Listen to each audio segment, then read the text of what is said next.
गरीबों की शान, गरीबों की जान, आप सभी के स्वाभिमान। नगर पंचायत क्षेत्र परसपुर से अध्यक्ष पद के प्रत्याशी अजय प्रताप सिंह भैया को साइकिल वाले खाने पर मोहर लगाएंगे। भारी से भारी मतों से विजयी बनाना है और नगर पंचायत परसपुर को पूरे जिले में 1 नंबर पे लाना है। तो अजय प्रताप सिंह भैया को इस बार नगर पंचायत अध्यक्ष बनाना है। इस बार नेता नहीं, बेटा चुनिए। आपका बेटा बनकर, आपका सेवक बनकर हमेशा काम करेंगे अजय प्रताप सिंह भैया। गायक गगनदीप सिंह। अजय प्रताप सिंह जैसन के होना, जैसन के होना, जैसन के होना। अजय प्रताप सिंह जैसन के होना, सबके करेले सम्मान। साइकिल बयन के निशान, ए चाची सुना इन्हीं के दिया मतदान। साइकिल बयन के निशान, ए चाचा सुना इन्हीं के दिया मतदान।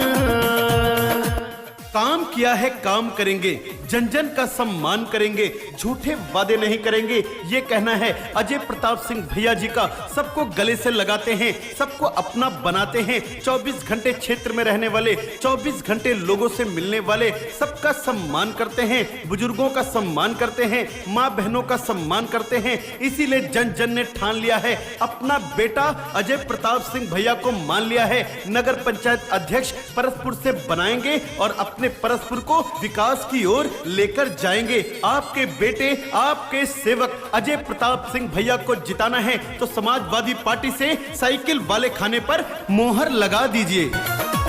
हर माँ का बेटा, सभी बहनों का भाई, सबका चहेता परसपुर का सिपाही, सबका चहेता परसपुर का सिपाही।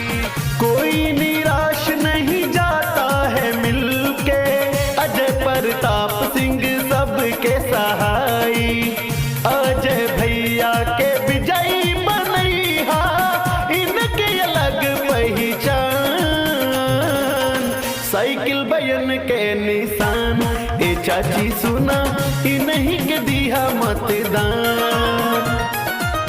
साइकिल बयन के निशान, ए चाचा सुना इन्हीं के दिया मतदान। जो कोई नहीं किया, जो कोई नहीं किया, ऐसा काम कर देंगे। अजय प्रताप सिंह भैया जीतकर परसपुर का रोशन नाम कर देंगे। हिंदू मुसलमान सबको गले से लगाते हैं, अमीर गरीब में कोई अंतर नहीं करते, जाति पाति में कोई भेदभाव नहीं करते, सबको अपना बनाते हैं। 24 घंटे फोन उठाते हैं, 24 घंटे सबके काम आते हैं। जहां सड़कें टूटी फूटी हैं उसको बनवाने का काम करेंगे। पेंशन योजना को लागू करवाएंगे। सरकार की सारी योजनाओं का लाभ सीधे गरीबों तक पहुंचाने का काम करेंगे। आपके बेटे बनकर, आपके सेवक बनकर 24 घंटे तत्पर रहने वाले, सबसे आगे मिलने वाले, गरीबों के साथ कंधे से कंधा मिलाकर चलने वाले अजय प्रताप सिंह भैया को जिताना है तो साइकिल वाले खाने पर मोहर लगाएंगे। आपका चुनाव निशान साइकिल, साइकिल, साइकिल। सुख और दुख में सदा साथ देते, इसीलिए अजय भैया सबके चहेते, इसीलिए अजय भैया सबके चहेते। परसपुर क्षेत्र का सुंदर बनई है, पिछड़ा गरीबवन के सपना सजई है। अजय प्रताप सिंह सबका है बेटा, सबका बढ़ाएगा नाम। साइकिल बयन के निशान, ए चाचा सुना इन्हीं के दिया मतदान। साइकिल बयन के निशान, ए भैया सुना इन्हीं के दिया मतदान।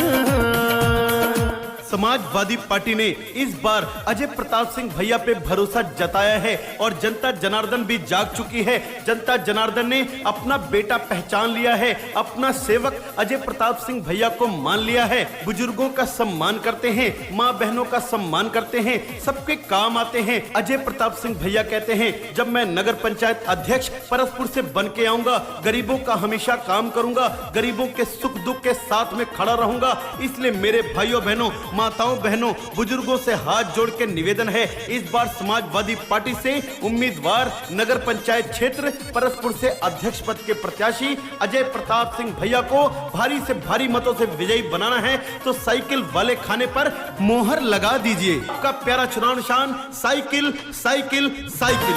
गावे गावे गली आरसीसी लगवई है, बिजली या पानी के व्यवस्था करई है, सरकारी योजना के लाभ दिलवई। ए भैया जे करे न घर बाटे घर दिलवई है, जवन केहू किहा नाही कई के देखई है। गगनदीप सिंह भैया सबसे कहेले, अजय भैया परसपुर के शान, साइकिल बयन के निशान। ए भैया सुना इन्हीं के दिया मतदान, साइकिल बयन के निशान। ए चाची सुना इन्हीं के दिया मतदान। अजय प्रताप सिंह जैसन के होना, जैसन के होना, जैसन के होना। अजय प्रताप सिंह जैसन के होना, सबके करेले सम्मान, साइकिल बयन के निशान। ए चाची सुना इन्हीं के दिया मतदान, साइकिल बयन के निशान।